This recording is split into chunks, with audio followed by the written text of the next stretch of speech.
So last week, a clip was sent to me by our buddy Carl at Who Are These Podcasts? And he said, hey, did you see this thing with Opie talking about somebody from the show? I did not. So he sends me the link. And he says, do you know who he's talking about? And I said, yeah, I think this is probably me. Oh, do you know this clip that he's referencing? I said, I think I do. Give me a moment. Let me see if I can find it. So I'm digging around and yeah, I found it. So I was on a podcast like 2 or 3 years ago. And there's a clip that they put up about me talking about how Opie and I haven't been friends in a long time, but we weren't friends even that last year of doing his show together. Mm-hmm. And I mean, like we've said in the past and everything, it's because it's his fault. He knows better. He shuts people out. He doesn't give a fuck. He has no sense of empathy or any of that stuff.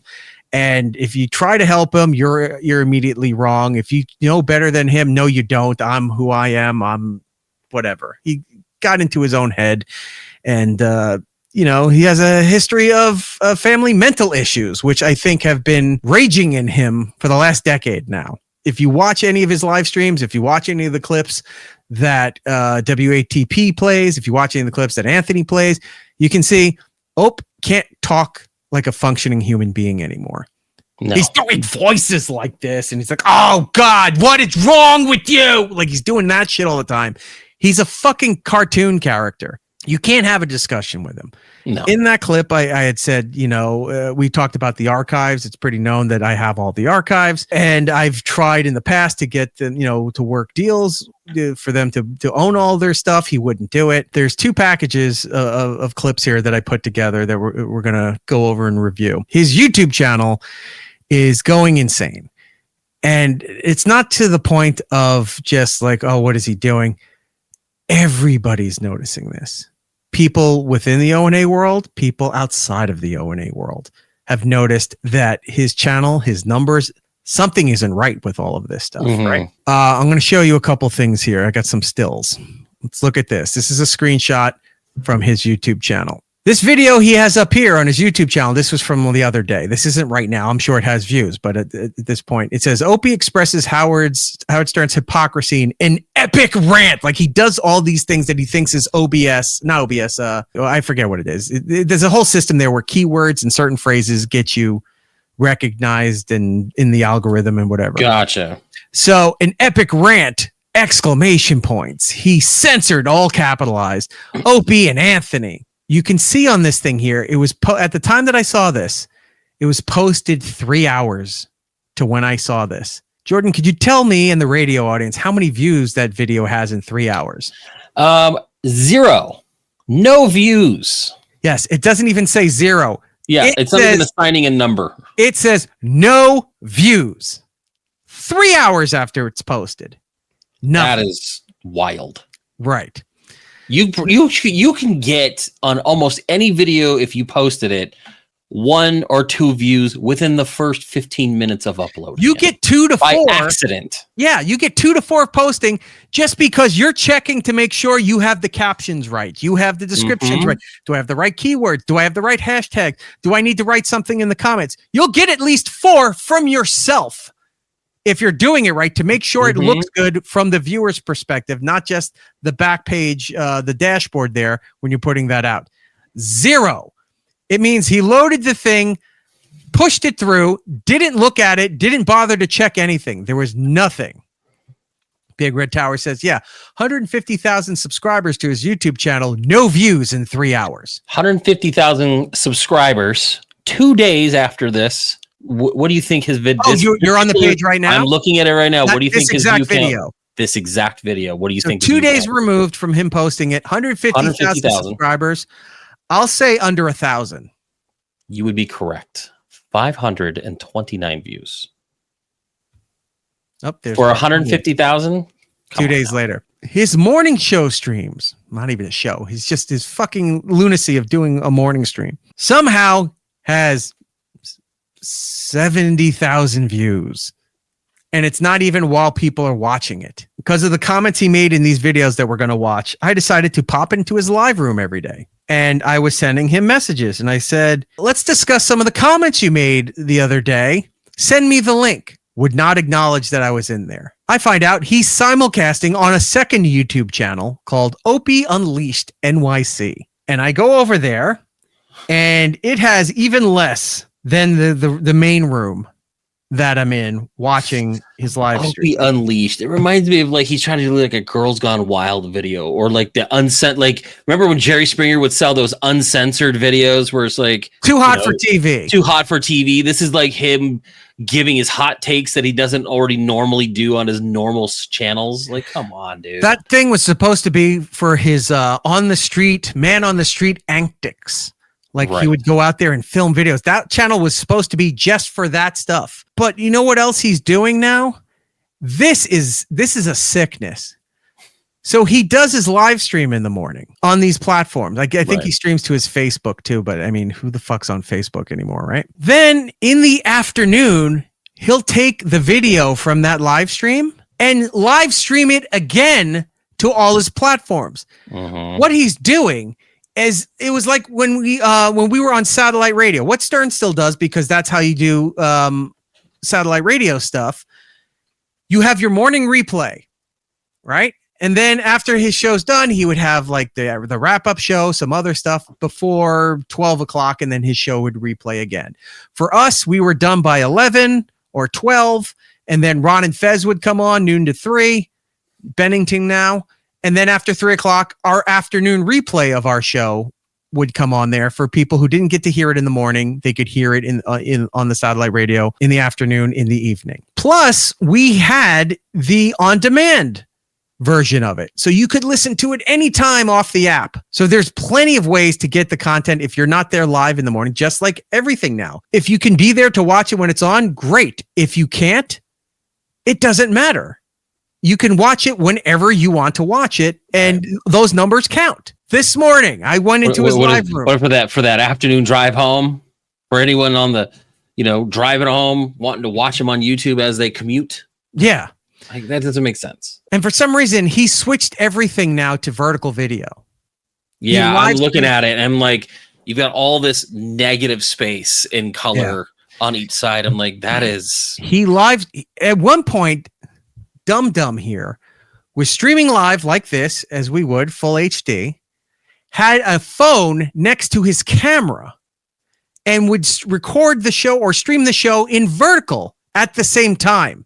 Mm-hmm. So that this would go to, I don't know where he's streaming vertical to, because he's not streaming it on Instagram, and he's not streaming it on TikTok, which would be the only two places that you would need to stream anything vertical, are those two platforms. Right. Then he stopped doing, because Carl was we caught him, and Carl would bring it up on a show and make fun of him. It's like he's got these two cameras together. He would go out on the street and he would live stream his stuff, or he would record on his phone, but then he'd have another digital camera right below it on this stick thing that he made, because he's a feeble old man. And he's like, oh, you got to see it live here. And he's like, I'll upload the HD version later. So then you can see the same thing you just saw on the live stream, the HD version on his YouTube channel. His idea of not doing any kind of good or creative content is, if I keep posting it over and over, people will watch, and that'll be good enough. So he does this. He puts the stuff up there, does these restreams for no reason. Look at this. For context, when did you pull this? Because I want to try to do some updated numbers as well as I look at this. All right. I pulled it a couple days ago. It's the same video, same time code. His live stream mysteriously had 19,000. This was Tuesday morning, I think. 17 hours ago, that was streamed when I found this thing. It had 19,000 views. I was in the room that morning. He did not have 19,000 people viewing anywhere. He rebroadcast that. It's not like he reposted it, because it would say, a video. This says streamed 8 hours ago, meaning this is when I discovered he's restreaming his morning show streams in the afternoon live, as if they're live. The content isn't live, because he says good morning, and you can see he's got his shitty lighting because the sun's behind him, because he doesn't know how to do anything. God, that bothers me every time I see footage. Yeah, he looks like a retarded ghost. Like he doesn't even know how to be a ghost well. Boo. Yeah. Doobie doobie doo. It's like, that's not even what they say, you fucking idiot. They try to pull his mask off like they're unmasking him on Scooby-Doo. It's like, no, that's just his face. Oh, I'll show you some of his face in just a moment. Right. Anyway, so the replay, the rebroadcast, the re-live stream of his morning show that day, 8.6 thousand views. Even I don't believe those fucking numbers. That seems like bullshit. I want to show you when I was in his live room and he's talking to this guy. His name is Ron the waiter. He starts talking to this guy and he goes, Ron, he's like, what's it feel like? We've got 17,000 people, I think he said. 17,000 people watching the live stream. No. No chance. I scrolled back a little bit, and I'm going to present this to you. We'll pause it, and we're going to identify some things that are wrong in this video here. Okay? Autism. Well, that too. Let's take a look. Numbers. We've had over 17,000 people check out the live stream this.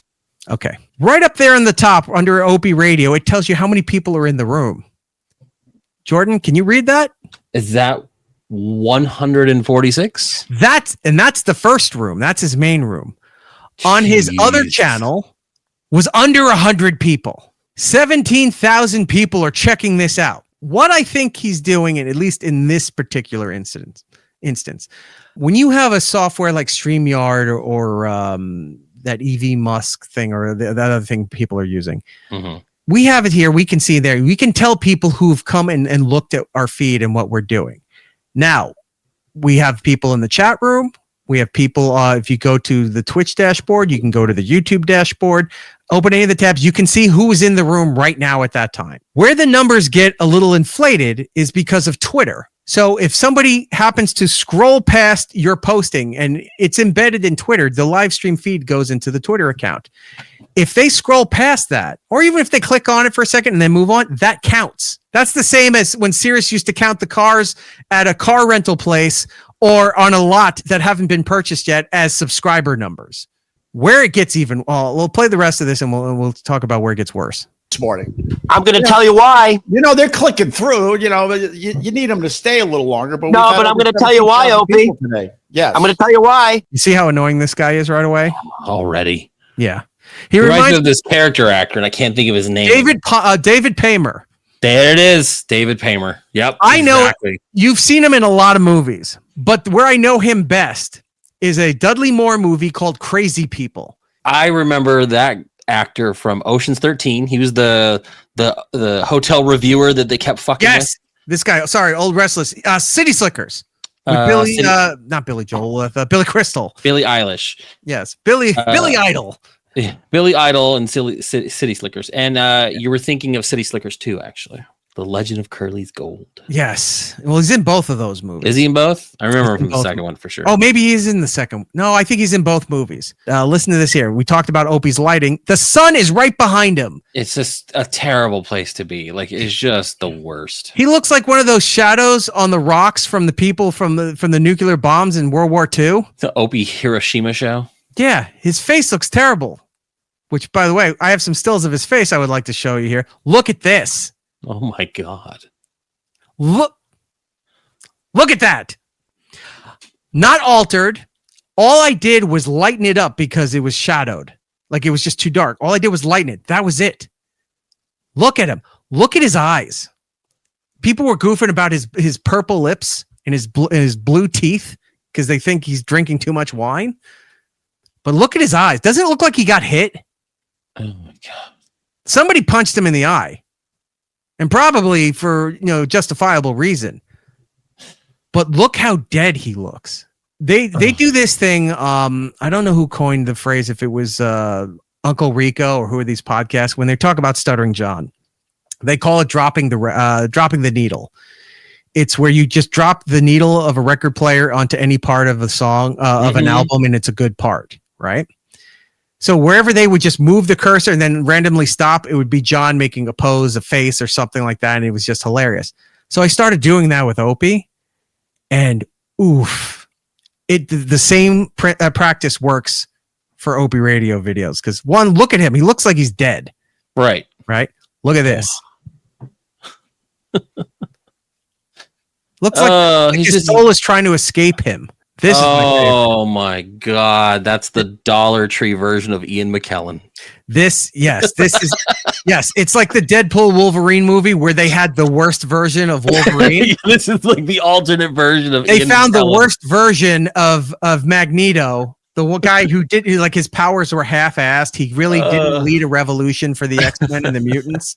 It's Gandalf the wine. Yes.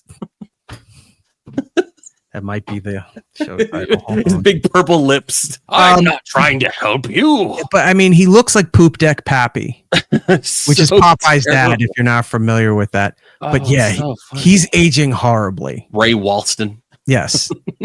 Ray Walston, fantastic actor. Correct. This, not so much. Let's do another needle drop here. Oh, what's so sad? This one's going to be my favorite. Jim Norton used to do all these characters. Still kind of does time to time, not as much anymore. But everybody knows him for Chip. You might know him for Doug Bell, Kirk Cinnamon. I just love the name of Kirk Cinnamon. Ted, the most infamous one until Chip took over. Ted was fantastic. I love Ted. Ted Sheckler? Ted Sheckler, yes. But he would do one, and I loved it because I could do the voice too. It was called Edgar. And I'd walk into the room, and he'd go, Erk, you talk like this, like that. Shut up. And everything. Shut up. He would try to tell a terrible joke, and then he'd go, April Falls. And you'd sit there like, this is just so... I gotta say... That's actually one of my favorites that you do, because we'll be sitting there in Discord, be playing games, and then we'll be laughing about something, and then you'll start doing that. Like, you'll do a good Chip, so it gets Rob rolling. But when you do this version, Hollywood agent Rob Stark loves and Chip. it just gets me. And Preston said this earlier, and I was going to bring this up. And since you're doing impressions, Erock does the Opie impression. You'd swear it was the real. Swear it was the real people. Oh, that's shut up! Shut up! I have Opie doing his Edgar impersonation. Take a look. Shut up! I mean, I get sometimes, like, when someone's like, you can never really hear a photo. No, you can't. Hello, doggy. Oh, so funny. He's fucking retarded, is what he is. All right, back to the video. Beam coming right beside. Oh my God, you look angelic, Opie. Thank you, Ron. Thank you. It's almost like your obituary. Fucking great shot by Ron. Bravo, Ron. That's what, dude, in memoriam, that would be the picture with the light coming. Right. What would they say about you? That they had to backlight him so Jim Gaffigan doesn't sue him for likeness infringement. Hey, this looks mysteriously like the cover of Jim's special Beyond the Pale. So you owe us $30,000. All right, here's this part here. I got to back up a little more. He goes, "What do you think they'd say about you in your eulogy, your obituary?" Right. Of that, what would the eulogy be? Picture with the light coming. Right. What would they say about you? Good. That's who knows. He knows. Way to sell it. Yeah. Could have at least given him something. Next subject. Shut up. You know what they're going to say, unless it's immediate family, or at least the ones that still talk to him anymore. Not many people. It's like, oh yeah, he was on the. I remember listening to Opie and Anthony. That would be the eulogy from people. Oh, I used to listen to Opie and Anthony. Remember the time, Anthony? I love Jimmy's characters when. Whatever happened to Opie? All the time Erock almost. Remember when Sam would fuck with? Remember that episode where Patrice? Yeah. No, I know. When Louis C.K. told Don Rumsfeld that he was a lizard person? Steve C. Yes. Guys, this is the eulogy for... oh, wait, let me put his photo back up there. Guys, you remember it's the eulogy for this guy here. Oh, yeah. Yogurt. Yeah. Blueberries.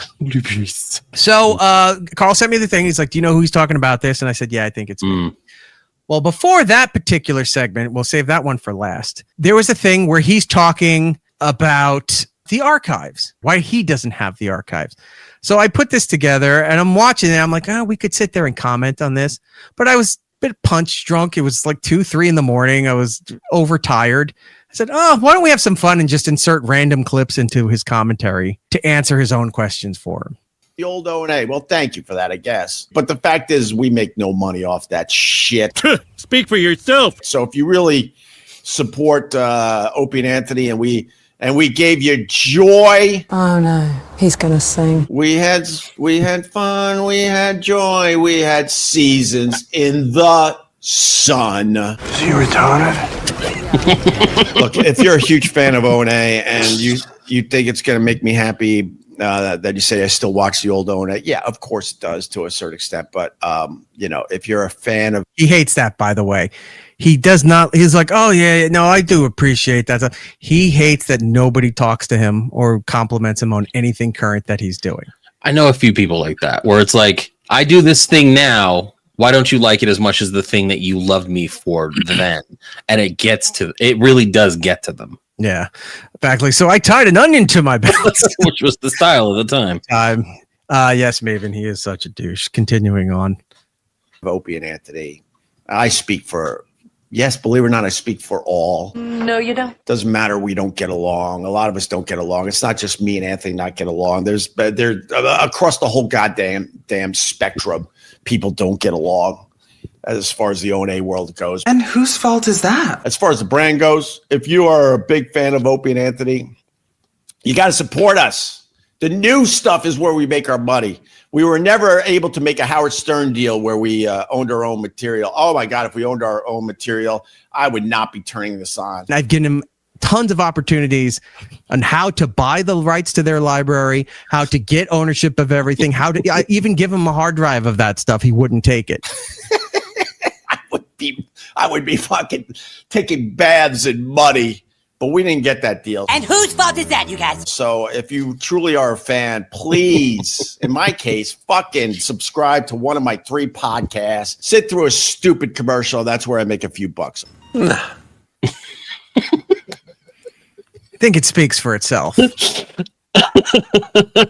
No. So yeah, so that was new to me because I was aware of the other clip. This just happened to be in front of that. So he was complaining about the archives, and you go, this idiot. It's been very well documented on many shows. They had the opportunity. He did not want to pay for it. His words were, "It's all over YouTube already. Why should we have to pay for it?" Right. Now that it's been all over YouTube forever, and I'm not knocking the fans that put together, there's some people that worked really hard on some of the archive compilations that they put in there. Like they found obscure little one-liner. Like I don't have my shit cataloged that way. So these little one-off one-liner things, I don't have. Unless you can give me a broader idea of some of the content, I can find it that way. But like they put stuff like that, little one-liners, little quick things, compilations over the years of every time somebody said the same story over and over. Like a lot of the fans did a lot of great work with it, but they could only work with what they have. They had those recordings of like when they would record off of streaming. Remember how you would get that squelching noise all the time, kind of hollow?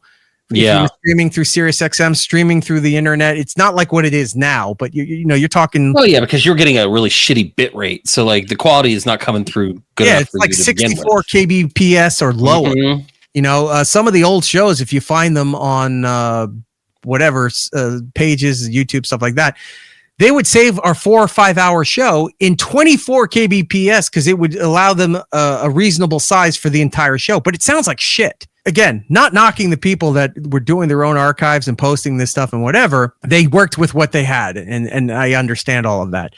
But we could have circumnavigated a lot of that had he started doing this when we told him to do this. And that was around 2009 when we had left CBS for the second time. We were only at SiriusXM. The syndication stuff was done. They were flipping all the free FM and all the rock stations around the country into something else. It was pretty much when radio started collapsing as far as personality programming was going. So not a better time to try to get the rights to all the archives and everything. Wouldn't do it. Would not do it. Would not pull the trigger. Didn't want to be bothered with it. Again, didn't want to spend the money. And that's not a waste of money. That's investing in the stuff that you put out there. It's investing in yourself. Didn't do it.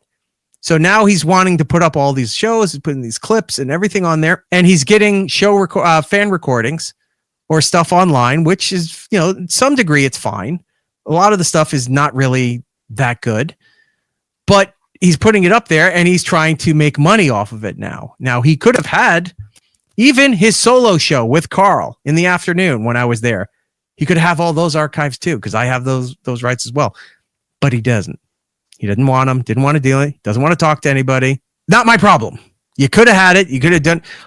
Anthony thought about doing it for a while, and he goes, I just don't want to deal with him. So Anthony would rather not deal with and have to deal with Opie than worry about splitting money between the two of them or what have you. Didn't stop me from doing it, but whatever.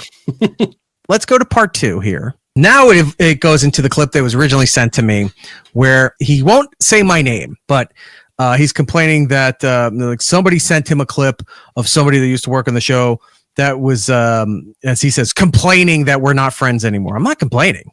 I don't think you've ever brought it up.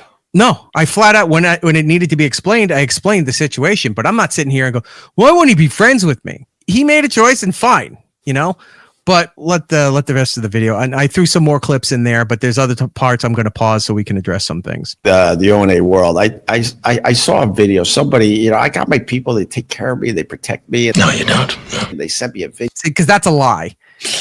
I got my people. They protect me. I've got people that work on my stuff. I got people that look out for me. He doesn't. He doesn't. Somebody might throw him something to troll him. To say, hey, God, man, I'm looking out for you. Did you see what Anthony said about you? Did you see what Norton never talks about him? Neither does Sam, and that's the correct course for to handle all this stuff. But like if Ant makes a comment, if Carl makes a comment, somebody else makes a comment, something like that, he still does this old radio thing where it's like, I don't know what their stuff is. I don't know where what they're about. He knows all of this stuff. He looks at everything because there's times. And Carl's caught him plenty of times where he says some things and they reference old clips of their show. Go, see, remember when we said that? Look, he's now doing that, or now he's now saying that. He knows. He just likes to pretend that he doesn't know.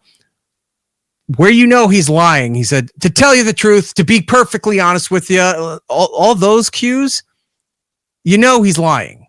Or he's at least exaggerating what it is. He's not being truthful in a lot of this stuff. Take care of me. They protect me. No, you don't. No. They sent me a video. They said, did you see this YouTube short of this person you used to work with talking about how he was not friends with you in the last year of doing the show? That last year, we really weren't that good of friends anymore. And then when the whole blow up happened, he got pissed off because, look, we had to talk to lawyers and HR people and stuff when that whole incident was going on. With Anthony.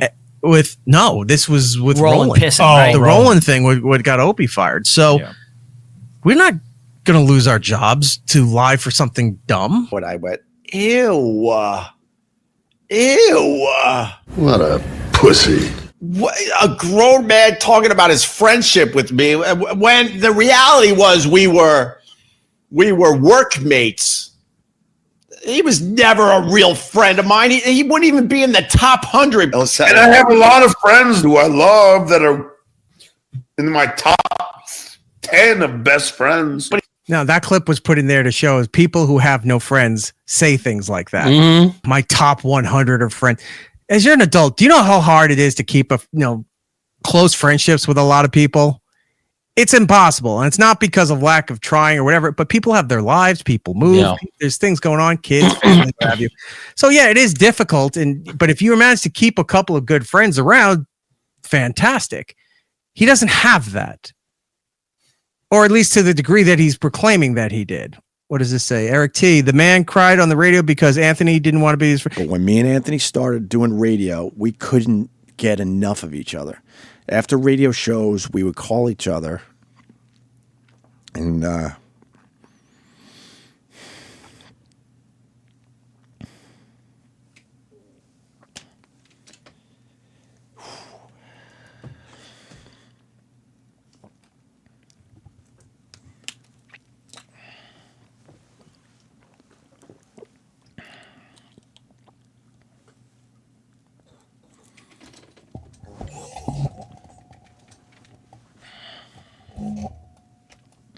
and we would, talk about the show for hours.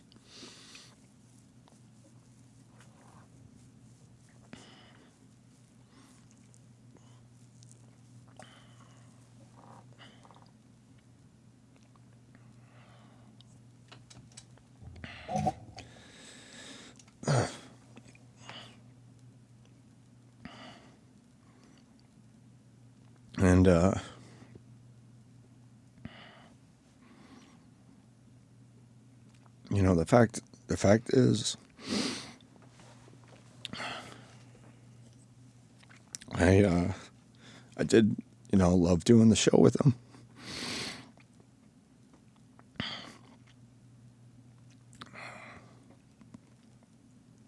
And when that, relationship changed in '99, I never got over it. All right. Now this part here, we were never friends. We were never that. Okay, that's not really how I assumed for 20 something or 20 years how that played out.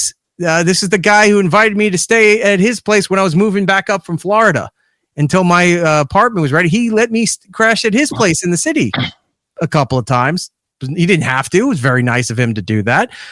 He would have us over for Super Bowl parties. There's a famous bit where we're at his apartment, his first apartment, and he didn't plan anything. He invited everybody over, but he didn't have food. He didn't have snacks. He didn't have any of this stuff. And I brought stuff because I cook. So I brought stuff to make wings. Well, you have wings at a Super Bowl party, right? Mm-hmm. So I get everything prepped and ready and whatever.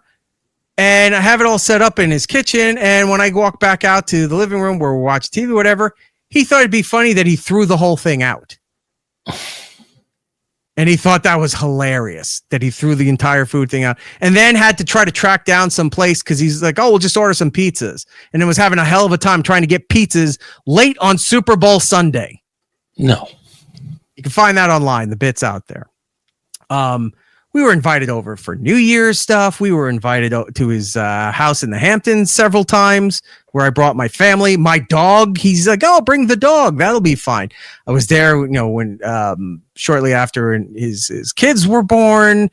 There was all kinds of things. So for him to say that, not true, but kind of kind of disappointing.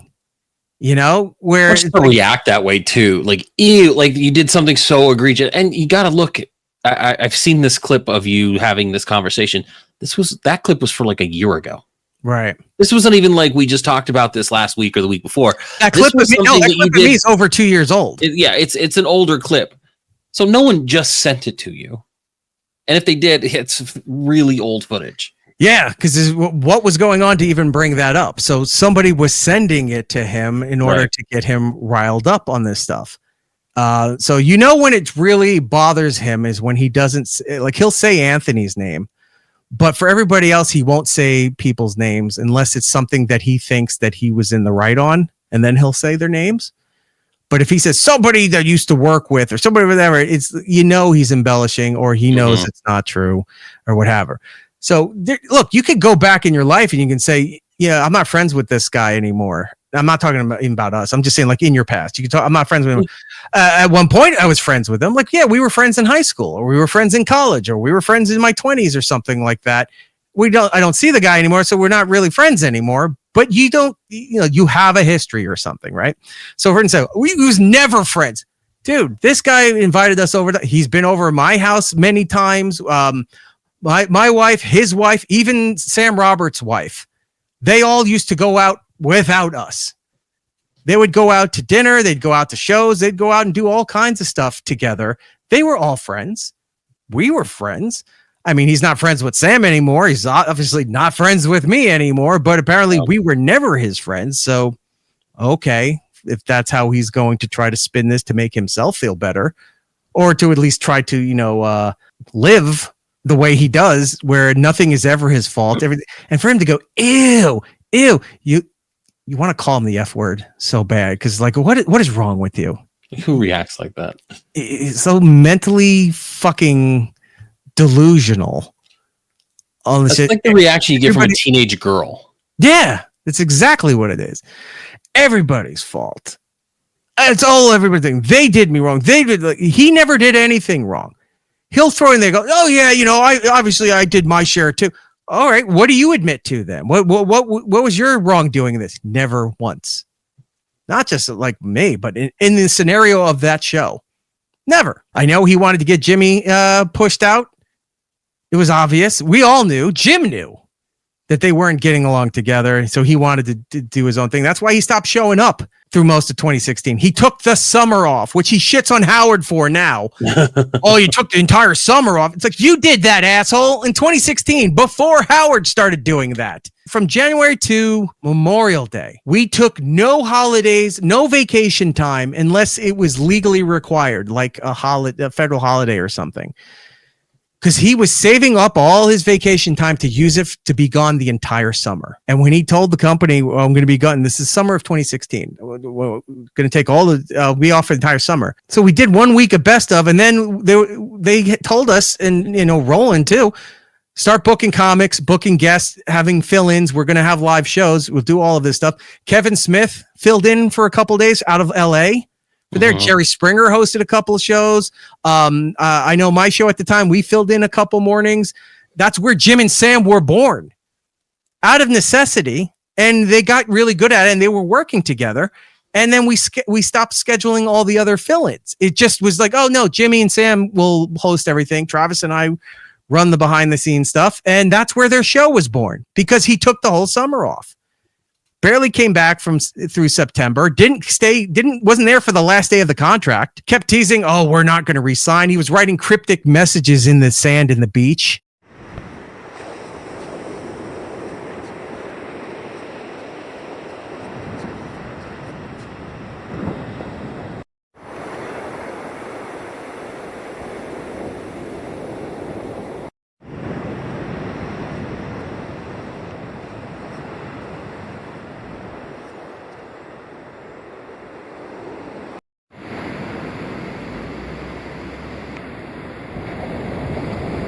Like all this weird shit. He would be on subways and have the phone there where he's not really on him, and you can barely hear what a word he's saying, but he's trying to reveal what the plans are going to be. Like, he was doing all this shit thinking that it was edgy and promotional, whatever. But meanwhile, back at work, everybody was sitting there like, do we have a job when this contract's done?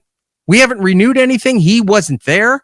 He stopped showing up. The company told us on the last day, it's like, well, the show's now going to be Jim and Sam. Opie's not resigning. We haven't heard from him. He hasn't come in here. So we're moving on without him. You guys are going to be doing Jim and Sam. Then a couple of weeks later, he shows up. And I have somebody who is an assistant for one of the executives call me. And because their desk was near the conference room.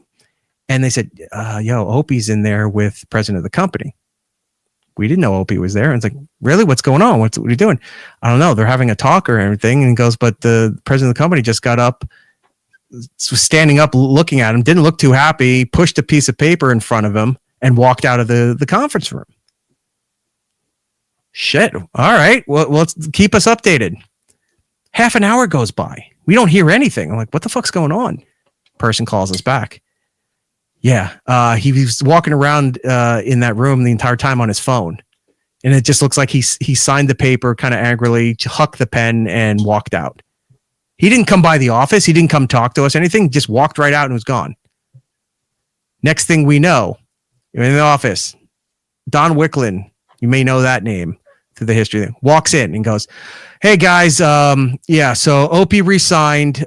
He's going to be doing the afternoon, so we're splitting up the staff. So you and you are going to be on Jim and Sam, and Roland and Erock and Paul and Lewis, you're going to run Opie's show in the afternoon. And we all kind of looked like, we don't want to work with him again. And they said, well, you don't have a decision of this, or then you don't work anymore. And we're like, all right. So now I'm EP of his afternoon show. Roland's there for booking.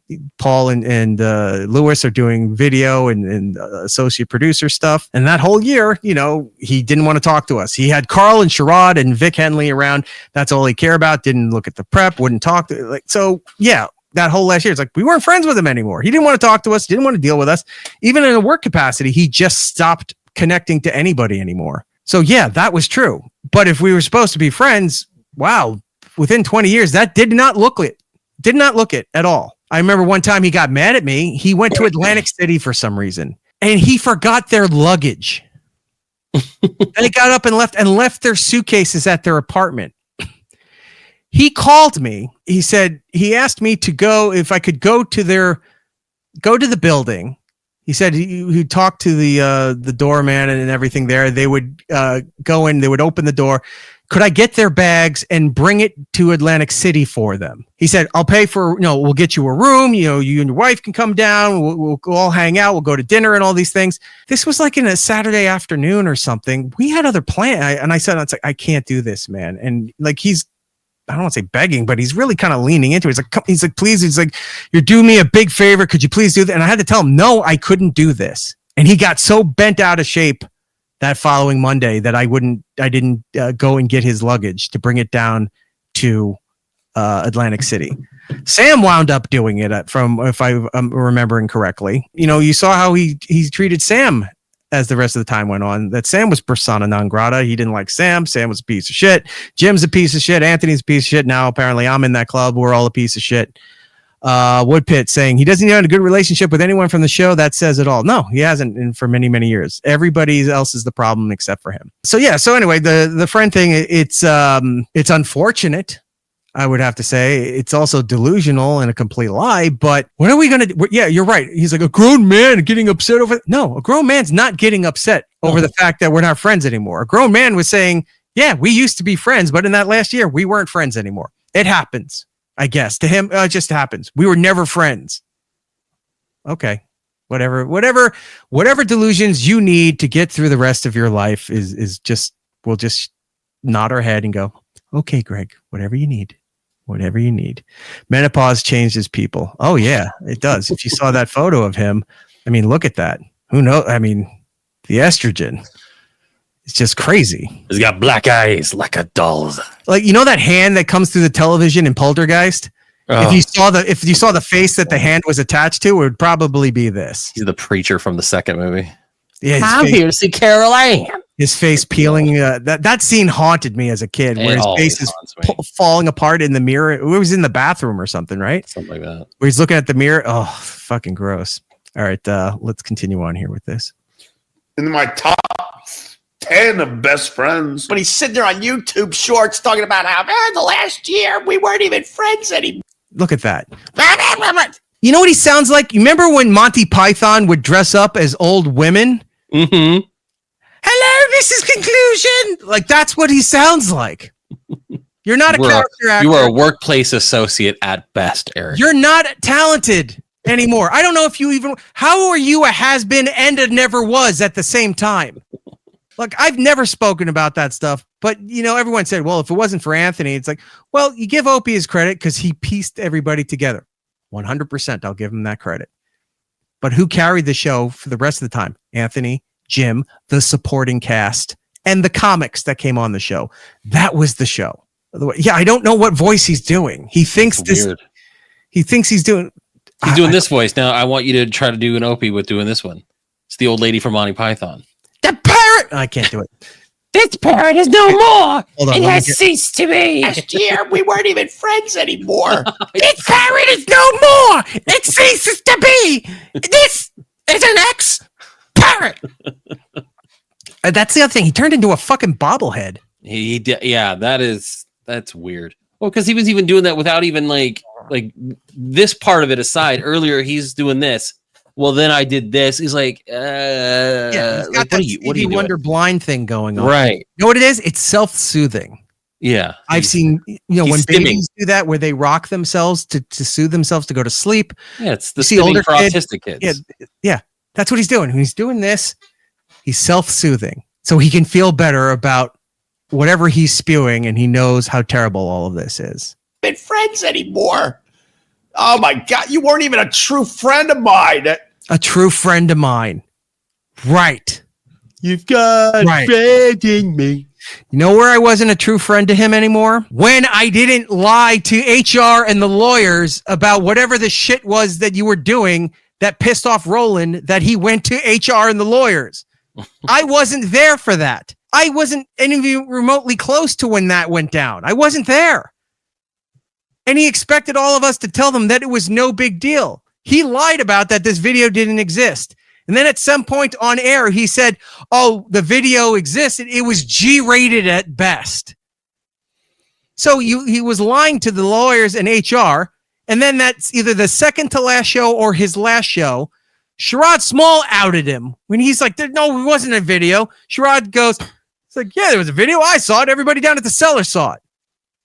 That sunk him. That one instance sunk him with the company because management heard it and they all were telling us like, so that video thing, apparently it does. Other people said they saw it.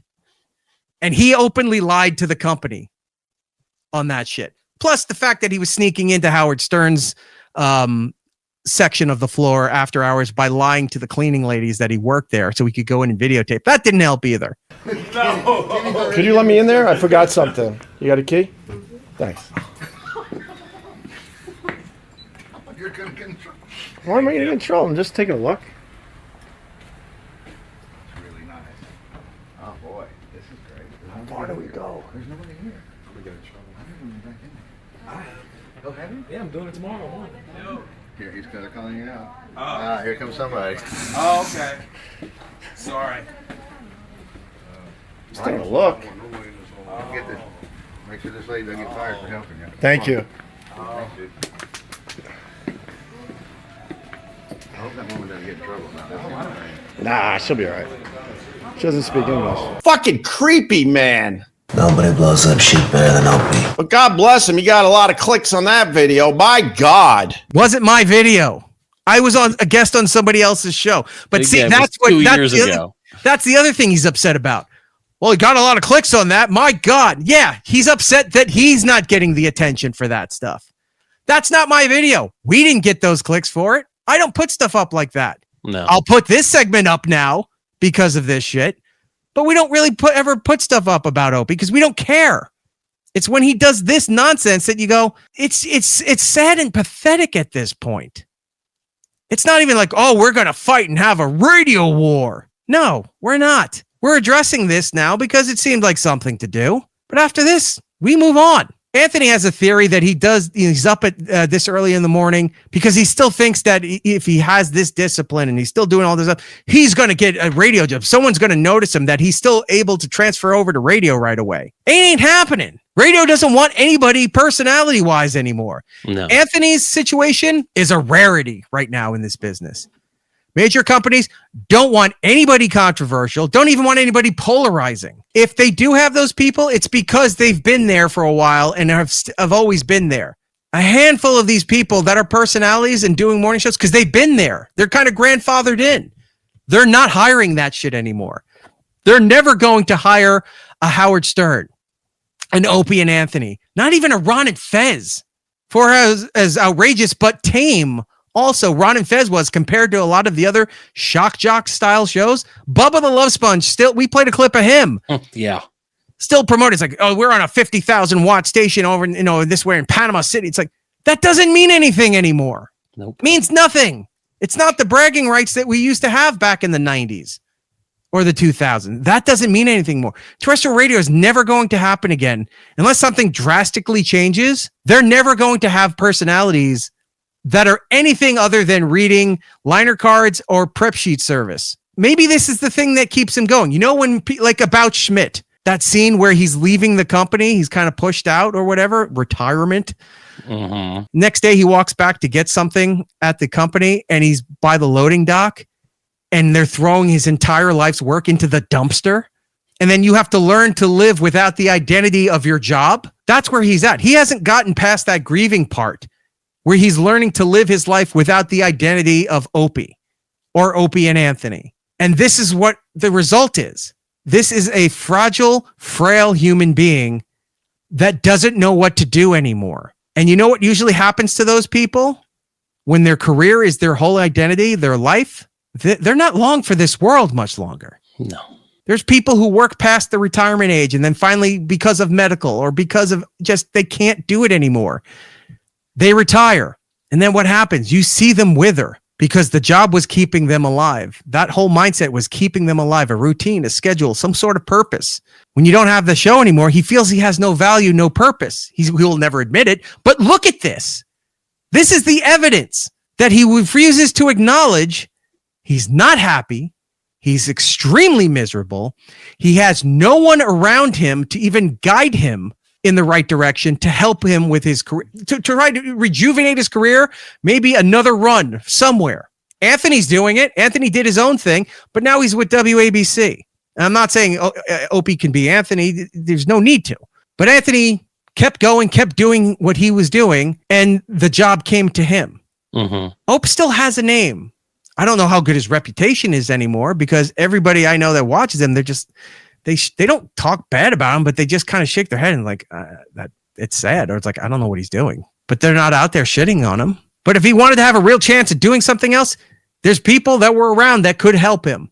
He's not good with technology. He thinks he is. He's got very bare basic skills. Get a good video editor. Get a good somebody to help design a studio or a room for him that you can see his fucking face, to help guide and prep him a little bit. He knows better. He will not be compared to anybody else. And you're right. You're not compared to anybody else because everybody else is doing something, all to various degrees of success. But everyone else is moving forward with their lives and doing things. This guy is not. And you want to go out there and start calling, out people. Look, we've seen the videos of him shitting on Anthony, on Sam Roberts, on Norton. There was a video I put together like a year or two ago. He was shitting on one of our biggest sponsors and one of our best friends to the show, Steven Singer.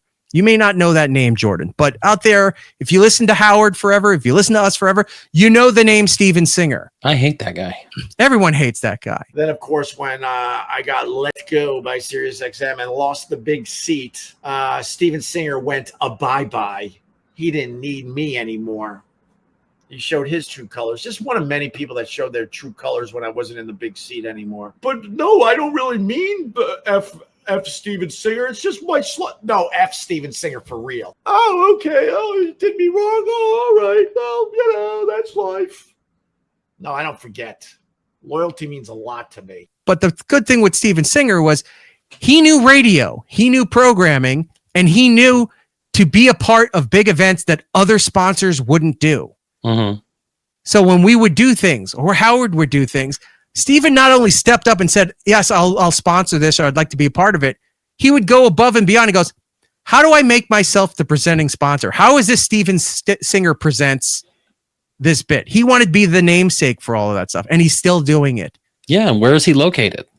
On the corner of 8th and the other corner of 8th and Walnut. Right. He still sponsors stuff for Howard. He's still sponsoring stuff for other shows that are still around and podcasts and things and what have you. Everybody else is moving on and is willing to work with each other and to help other people and do other things except him. And you think, ew, it's creepy. It's whatever. It's like, because you don't know how to be a friend to anybody. I've said for the longest time, be a human being and people will talk to you. People will sit down with you and try to resolve things, will try to help things. Doesn't want to do that. He knows better. He cannot look inward and go, oh my God, yes, this was my fault. Not 100%. I'm not even saying you need to be 100% responsible, but at least be partially responsible for this stuff. Whatever he's holding on to is eating him up inside. And look how fast he's aging and his mentality is going. He's not all there. He's trying. He's hanging on the best he can. But when he's doing the voices like this and the bobbleheads going all around and all that stuff, that's not a well person. No, not at all. Oh, but we weren't friends. How many times did you hang out at my shit? It was very rare. No, I just told you how many times. It wasn't like every week, but it was quite often. Our families, your family, we'd all get together and do things. We hung out at his apartment. We'd go out to dinner. We'd go out to comedy shows. We did stuff. Now, no, you could say, well, that's still, a work relationship. I get it. There's plenty of people I've worked with that we were friendly at work, but past that point, when you move on to other jobs or they move on to other jobs, you may keep in touch online thanks to social media and stuff, or some text. Hey, how's it going? There's plenty of people I used to work with that I don't see every day.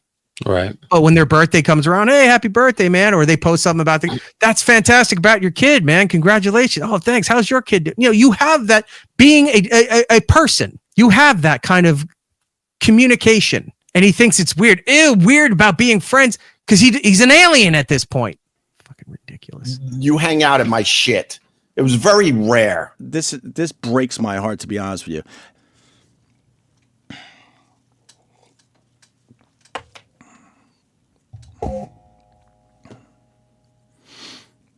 go, man, it would be really cool if, you saw where I lived. He goes, yeah, I would really like that. That would be really nice. Here is a fact. Anthony has no fucking idea where I even live. He's never been to my house, okay? He's never fucking seen my house. My real friends were around me all the fucking time. Really? All 100 of them. Where? You had one friend who was from Framingham that moved to Los Angeles. You saw him maybe once a year. And that guy's name was Jay. I don't remember the rest of his name, and nor do I. It doesn't matter. But that was the only friend that we knew of outside of his radio world. And you want to talk about your friends? What about talk about your pal, Brother Weeze? That guy got shoved out of radio, right? They allowed him to do a last show. Who talked about him? Everybody else. Whether you liked the guy or you didn't like the guy, but you worked in this business, people had respect for the longevity of that guy being a sensation in one market for 40 years. You don't have to like everybody, but the fact that people do stuff and accomplish things, you can professionally respect that. And a lot of people came out and said that about Brother Weeze. We had a guy who worked with Brother Weeze for many years. He was the co-host of the show with Brother Weeze while Opie was still an intern, BJ Shea. Who I am proud to say, over the last several years, I'm good friends with BJ Shea. I ran into him at a work function, and we talked, and we kept in touch. We still talk time to time. And when that thing came around, I said, BJ, I know you had a lot to. Weeze meant a lot to you. You worked with him for a long time. We're going to do this thing where we're going to play Weeze's show. Would you like to come on and talk about it? I understand if you don't want to. He jumped at it. He was great.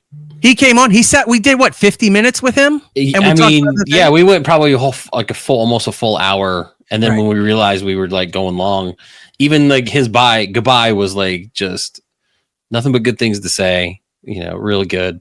Yeah. Even Woodpit saying that show was great. Yeah. I had a great time. I'm glad you enjoyed it. But yeah, the fact was, like, look, I wasn't the biggest Brother Weeze fan, but I met him several times. He came up to XM. He came up to Sirius XM. He sat in on the show. He was around Opie. I was introduced to him. The guy couldn't have been nicer. You pay your respects and whatever to the guy. We're in a public medium. You have to do it publicly. Of course. He didn't. Everybody that had any kind of influence, respect for him, all around this country, all talked about Weeze. There's clips online everywhere of other shows talking about Weeze. Not a thing from this guy. And this is the guy who is championing Weeze forever. Claims that Weeze was the biggest inspiration to him, that helped him get into radio and all this stuff here. Said nothing. Now, he could have called him and talked to him privately off air, but you'd think publicly you would have said something. So what does that say about you? Now, you could have said it behind the scenes, but you should have publicly said something, and he didn't. That's a choice. Because that's the thing. He puts everything else out publicly. He reacts publicly. He does these shows. He's constantly doing something. This is what you leave out. Even if he did do this privately, that's a shitty thing to do. Right. And this was also the same guy who said, I'm not going to address this stuff on the air. He has my number. Remember, you weren't around on the show for this point, but Giddles remembers, and Trevor, our old producer, was the one who was telling me about this, that Ope tweeted something online that he was going to try to do his show at New York Comic-Con one year. And a listener responded on Twitter, hey, Erock does his show from New York Comic-Con. You guys should do something together. I think that's all it was. Now, I was sleeping. I didn't know about this stuff. Trevor called me and said, dude, Ope's going off on you on Twitter. I was like, what? So I go and I look. Yeah, some girl wrote, it's like, oh, you should do something with, no, Erock does his show there. And Ope went off about this stuff, and he's like, he has my number. And he's like, I don't respond to shit on Twitter or whatever. He could call me. I wrote to him, and I said, hey, look, somebody online said something about you doing New York Comic-Con. I said, yeah, we're doing our show there too. It's like, I'd love to have you come on with us, or I'll go on with you, or we don't have to go on either show. We can just meet up and talk. And he went off on me like I told him to go fuck himself. And you're like, what is this shit? You get pissed because online, we responded. It's like, yeah, we'd love to do that. He got all mad about that. So I texted him because he's like, he has my number. He could text me. I text him. He goes off on that. He's always been like this, and it's getting worse. can't be friends with you. You don't talk. You're not friends with anybody. You're not a good person. At least publicly, as it seems, you're a terrible person. He might be great with his family. I don't know. I don't have that relationship, or maybe I never did, according to him. I don't know. This is very surface level for content. I'm admitting it. That's why it's in there. This did not affect me. This didn't hurt me. This wasn't like, what the fuck? I thought it would be funny to address this, or at least interesting. Yeah. Because we don't ever really talk about him. And he never talks about me. But so the fact that this came up, why not? Let's try it. Let's finish the clip. My real friends were around me all the fucking time. Oh my God. It's fucking, it literally creeped me out. Creeped you out. That somebody said, yeah, we used to be friends. We're not friends. Ew, you're a grown man talking about your friends? Yeah, grown adults have friends. This is a foreign concept to him? Probably. Ew. Gross. Ew. Oh my God. Fucking cartoon character. That's with you. Shut the fuck up. The reaction to such an innocuous thing shouldn't be. Like, that just doesn't match the situation. No, not at all. You weren't sitting there pining over the days of old and saying, I wish we could get together. I wish he could give me the time of day. I miss his company dearly. You've never addressed that. You've never done that. That's the reaction, maybe. If he's thinking something's gross and maybe, like, you know, pining for those glory days, but you don't do that. You're right. No, we never bring him up. If we talk about situations, it's a lot of it is because, you know, people in the chat, viewers like you, and we go, oh yeah, this, that, and then you move on to the next thing. That's it. Then you still have more life to live. Anthony said it best when he was talking about something with the archives, and he goes, I'm not done living my life yet. He's like, I'm not ready to say, let's look at everything that I've done. I still have more that his words is like, I still have more that I want to do, which is when he got the ABC deal. He's not done living his life yet. He's, you know, he'll look back at certain things with fondness or absurdity, what have you, but he's looking to do more. He still does more. He live streams his network show. He does the radio show. He's still doing things. That's what a human being does. We all keep moving forward and still doing things. Well, not everybody, apparently. Like, loyalty means everything to me. Everything. It's Eric Nagel. Follow the show on all social medias at It's Eric Nagel for ways to watch or listen to the show, both live and on demand. Go to itsericnagel.com.